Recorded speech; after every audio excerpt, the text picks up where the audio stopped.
സർക്കാരിന്റെ ടൗൺഷിപ്പിൽ നിർമ്മാണം അവസാന ഘട്ടത്തിൽ എത്തി നിൽക്കുന്ന വീടുകളിൽ വിള്ളൽ. ആദ്യഘട്ടത്തിൽ കൈമാറുന്ന 178 വീടുകളിലെ 2 വീടുകൾക്കാണ് വിള്ളൽ ഉണ്ടായിരിക്കുന്നത്. ടൗൺഷിപ്പ് ഈ മാസവും താമസയോഗ്യമാകില്ല. നിർമ്മാണം വൈകുന്നതിൽ ജില്ലാ കളക്ടർ അടിയന്തര യോഗം വിളിച്ചിരിക്കുകയാണ്. നിർമ്മാണ പ്രവൃത്തികൾക്കായി ഊരാളുങ്കൽ സൊസൈറ്റി അധികൃതർ 3 ആഴ്ച കൂടിയ സമയം നീട്ടിച്ചോദിക്കും. മെയ് 20 എല്ലാ വീടും പൂർത്തിയാക്കുമെന്നാണ് പുതിയ വാഗ്ദാനം. ദീപക് മോഹനും VS രഞ്ജിത്തും വിവരങ്ങളുമായി. ദീപക്, ഇപ്പോൾ ടൗൺഷിപ്പുമായി ബന്ധപ്പെട്ട് വലിയ വീരവാദങ്ങൾ മാത്രമാണ് ഇതുവരെ കേട്ടുകൊണ്ടിരുന്നത്. 178 വീടുകൾ കൈമാറിയില്ലേ, എന്നിട്ടും നിങ്ങൾ എന്താണ് കുറ്റം പറയുന്നത് എന്നാണല്ലോ മാധ്യമങ്ങളോട് ചോദിച്ചിരുന്നത്. ഈ 178 വീടുകൾ കൈമാറിയില്ല എന്ന് മാത്രമല്ല, ഉണ്ടാക്കിയ വീടുകളിലെ വിള്ളലടക്കം ഇപ്പോൾ പുറത്തു വന്നുകൊണ്ടിരിക്കുകയാണ്. എന്താണ് ദീപക് ഇപ്പോൾ ഇവിടെ കാണാനാകുന്നത്? സ്മൃതി, ഇന്നലെ നമ്മൾ പ്രേക്ഷകരിലേക്ക് ഇവിടുത്തെ ടൗൺഷിപ്പിന്റെ യാഥാർത്ഥ്യം എന്താണ് എന്ന് പ്രേക്ഷകരിലേക്ക് എത്തിച്ചതാണ്. 178 വീടുകൾ, അതായത് എല്ലാം നഷ്ടപ്പെട്ട സോൺ 1 ഉൾപ്പെടുന്ന 178 വീടുകളുടെ ഉദ്ഘാടനം മാർച്ച് 1 മുഖ്യമന്ത്രി നിർവഹിച്ചു. അതിനുശേഷം താക്കോൽ കൈമാറ്റം ഉണ്ടാകുമെന്ന് അറിയിച്ചു. പട്ടയം നൽകി എന്നുള്ളത് യാഥാർത്ഥ്യമാണ്. പക്ഷേ വീടുകളുടെ നിർമ്മാണം, ഫേസ് 1 വീടുകളുടെ നിർമ്മാണം ഒന്നും തന്നെ പൂർത്തിയായിട്ടില്ല എന്നുള്ളത് ഇന്നലെ ദുരന്തബാധിതരുടെ പ്രതികരണം അടക്കം നമ്മൾ പ്രേക്ഷകരിലേക്ക് എത്തിച്ചതാണ്. ഇവിടെ ഇപ്പോൾ ഫേസ് 1 ഉൾപ്പെട്ട 2 വീടുകളിലാണ് ഇത്തരത്തിൽ വിള്ളൽ ഉണ്ടായിട്ടുള്ളത്. ആ വീടിന്റെ മുകൾ ഭാഗമാണിത്.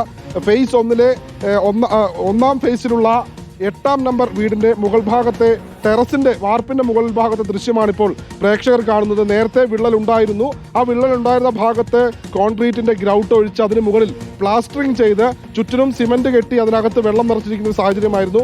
ഇതിനകത്തെ ദൃശ്യങ്ങളാണ് നേരത്തെ നമ്മൾ മൊബൈലിൽ എടുത്ത ദൃശ്യങ്ങൾ. അത് ഞാൻ പ്രേക്ഷകരിലേക്ക് എത്തിക്കുന്നുണ്ട്. 2 വീടുകളിലാണ് ഇത്തരത്തിൽ വിള്ളൽ കണ്ടെത്തിയിട്ടുള്ളത്. പ്രകൃതി ദുരന്തങ്ങളെ പോലും അതിജീവിക്കുന്ന തരത്തിലുള്ള നിർമ്മാണമാണ് ടൗൺഷിപ്പിലെ വീടുകളുടെ നിർമ്മാണം എന്ന് നേരത്തെ പറഞ്ഞിരുന്നു. ഈ ഒരു വീടിന്റെ മുകൾ ഭാഗത്തെ ദൃശ്യമാണ് ഇപ്പോൾ പ്രേക്ഷകർ കണ്ടത്. തൊട്ടടുത്ത വീടിന്റെ മുകൾ ഭാഗത്തെ ദൃശ്യങ്ങൾ കൂടി ഞാൻ പ്രേക്ഷകരിലേക്ക് എത്തിക്കാം. പ്രകൃതി ദുരന്തങ്ങളെ പോലും അതിജീവിക്കുന്ന തരത്തിൽ നിർമ്മിക്കുകയാണ് ഈ വീടുകളെന്ന് നേരത്തെ തന്നെ ഊരാളുങ്കൽ ലേബർ കോൺട്രാക്ട് സൊസൈറ്റി വ്യക്തമാക്കിയിരുന്നു. പക്ഷേ പല വീടുകളിലും ഇത്തരത്തിൽ ചില പ്രശ്നങ്ങളുണ്ട് എന്ന് ദുരന്തബാധിതർ പറയുന്നു. അതിന്റെ ഏറ്റവും പ്രത്യക്ഷമായ ദൃശ്യം എന്നോണമാണ് ഇത്തരത്തിൽ വീടുകൾക്കുള്ളിൽ ടെറസിൽ വിള്ളൽ വന്നത്. ആ വിള്ളൽ ഒഴിവാക്കാൻ വേണ്ടിയാണ് മുകൾ ഭാഗത്ത് ഇത്തരത്തിൽ ഗ്രൗട്ട് ഉപയോഗിച്ച് കോൺക്രീറ്റ് അടച്ചിരിക്കുന്ന ഒരു സാഹചര്യം ഉണ്ടായിട്ടുള്ളത്. ഇതുമായി ബന്ധപ്പെട്ട് ദുരന്തബാധിതരെ സംബന്ധിച്ചിടത്തോളം വലിയൊരു ആശങ്കയുണ്ട്. താങ്കൾക്ക് ലഭിച്ച വീട്ടിൽ മേൽക്കൂരയിൽ വിള്ളൽ വന്നിട്ടുണ്ട് എന്ന് ഈ വീടിന്റെ ഗുണഭോക്താവായിട്ടുള്ള നൗഫൽ നേരത്തെ റിപ്പോർട്ടർ ടിവിയോട് പറഞ്ഞിരുന്നു. മഴ പെയ്ത സമയത്ത് വെള്ളം ചോർന്നിറങ്ങി എന്നും പരാതിയുണ്ട്. അതിനെ തുടർന്നാണ് ഈ മുകൾ ഭാഗത്ത് ഇപ്പോൾ കോൺക്രീറ്റ് ഉപയോഗിച്ച് ഗ്രൗട്ട് ഉപയോഗിച്ച് ഈ വിള്ളൽ അടച്ചിരിക്കുന്ന ഒരു സാഹചര്യത്തിലേക്ക് എത്തിയിരിക്കുന്നത്. കാണാനാകുന്നുണ്ട്, ആ ദൃശ്യങ്ങളിൽ വ്യക്തമായി കാണാനാകുന്നുണ്ട്. മഴയ്ക്ക് മുന്നേ വീടുകൾ കിട്ടുമെന്നുള്ളതാണ്, മഴയ്ക്ക് മുന്നേ എങ്കിലും വീടുകൾ കിട്ടുമോ എന്നുള്ളതാണ് ഇപ്പോൾ ആശങ്കയോടെ ഇപ്പോൾ ഇവർ ആവശ്യപ്പെടുന്നത്, ചോദിച്ചുകൊണ്ടിരിക്കുന്നത്. VS രഞ്ജിത്ത് കൂടിയുണ്ട്. രഞ്ജിത്ത്, ഇപ്പോൾ കലക്ടർ അടിയന്തരമായി യോഗം വിളിച്ചിരിക്കുന്നു. എന്തെല്ലാം വാഗ്ദാനങ്ങളായിരുന്നു? ഇപ്പോൾ 2 വർഷമായി 770 കോടിയിലധികമാണ് ജനം പിരിച്ചു നൽകിയത്. അതിൽ എത്ര കോടി ചെലവഴിച്ചു എന്നുള്ള ചോദ്യം അവിടെ നിൽക്കുകയാണ്. 178 വീടുകൾ ആദ്യഘട്ടത്തിൽ, 410 വീടുകൾ പൂർണ്ണമായും എന്നൊക്കെ ആവർത്തിച്ച് പറയുകയും തെരഞ്ഞെടുപ്പ് പ്രചാരണങ്ങളിൽ പ്രധാനപ്പെട്ട വിഷയമായി അത് ഉയർത്തുകയും അപ്പുറത്ത് കോൺഗ്രസ് വീട് നിർമ്മിച്ചില്ല എന്നുള്ള വാദം ഉയർത്തിവെക്കുകയും ചെയ്ത ആളുകളെ ഇപ്പോൾ കാണാനാകുന്നില്ല എന്നാണ് മനസ്സിലാക്കേണ്ടത്. രഞ്ജിത്ത്, ഇപ്പോൾ ഈ വീട് നിർമ്മാണം വൈകുന്നു, ഉണ്ടാക്കിയ വീടുകളുടെ പിഴവുകളടക്കം പുറത്തു വരുമ്പോൾ എന്താണ് നമുക്ക് അറിയാനാവുന്നത് രഞ്ജിത്ത്? സ്മൃതി, തീർച്ചയായിട്ടും ഇതിന്റെ നിർമ്മാണ പ്രവർത്തികൾ അതിനൊരു സ്ട്രക്ചർ പൂർത്തിയാക്കി എന്നതിനപ്പുറത്തേക്ക് ആ വീടുകളിൽ താമസിക്കാൻ ആവശ്യമായ അമ്യൂണിറ്റീസ് പൂർത്തിയാക്കിയിട്ടില്ല എന്നുള്ളതാണ് നമുക്ക് ഇന്നലെ നമ്മൾ അവിടെ നിന്ന് റിപ്പോർട്ട് ചെയ്തത്. അവിടുത്തെ വൈദ്യുതി, കുടിവെള്ളം, റോഡ് തുടങ്ങിയ മാലിന്യ സംസ്കരണം തുടങ്ങിയ കാര്യങ്ങളിലൊക്കെ പൂർത്തീകരണത്തിന്റെ സാവകാശം ഇനിയും ആവശ്യമുണ്ട് എന്നുള്ളതാണ് ആ നിർമ്മാണ പ്രവൃത്തികൾ നടത്തുന്ന ഊരാളുങ്കലിൽ നമുക്ക് മനസ്സിലാക്കാൻ സാധിക്കുന്നത്. പ്രധാനമായിട്ടും ഊരാളുങ്കൽ ലേബർ കോൺട്രാക്ട് സൊസൈറ്റി പറയുന്നത്, സർക്കാർ പറയുന്ന നിബന്ധന പ്രകാരം 2 ഗുണനിലവാര പരിശോധനകൾ നടത്തേണ്ടതുണ്ട്. ഒന്ന് ഇതിന്റെ ചോർച്ചയുമായി ബന്ധപ്പെട്ടതും മറ്റൊന്ന് ഇതിന്റെ പ്രഷർ ടെസ്റ്റുമാണ്, ഇതിന്റെ ബലവുമായി ബന്ധപ്പെട്ടതുമാണ്.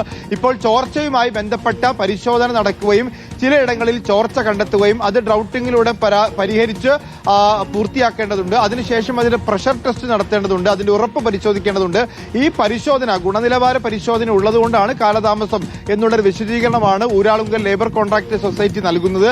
ആ ഗുണനിലവാര പരിശോധന ഉൾപ്പെടെ നടത്തി 3 ആഴ്ച കൊണ്ട്, എന്ന് പറഞ്ഞാൽ മെയ് ആദ്യ വാരത്തിൽ ഇതിന്റെ നിർമ്മാണം പൂർണ്ണമായും നടത്തി അത് കൈമാറാൻ സാധിക്കും എന്നുള്ളതാണ് ഊരാളുങ്കൽ കണക്കാക്കുന്നത്.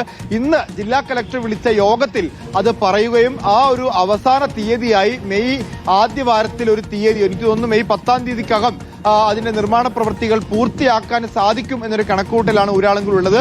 ഇന്ന് ജില്ലാ കലക്ടറുടെ യോഗത്തിൽ അത് ഊരാളുങ്കൽ അറിയിക്കുകയും ചെയ്യും.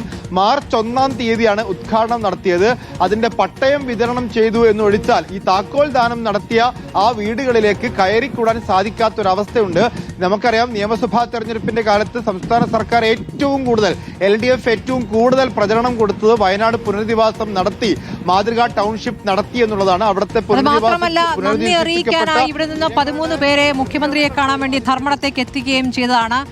അതൊക്കെ പറഞ്ഞത് വലിയ പാതകമാണ് എന്ന മട്ടിലുള്ള പ്രതികരണങ്ങളും സൈബർ ആക്രമണവും ഒക്കെ നമ്മൾ നമ്മുടെ ചാനൽ തന്നെ നേടുകയും ചെയ്തതാണ് രഞ്ജിത്ത്. അതിനുശേഷം നടക്കുന്ന കാര്യമാണിപ്പോൾ പുറത്തു വരുന്നത്. ഓരോ ദൃശ്യങ്ങളും വിവരങ്ങളും പ്രതികരണങ്ങളും അതിന്റെ തെളിവുകളാണ് എന്നുള്ളതാണ് രഞ്ജിത്ത്.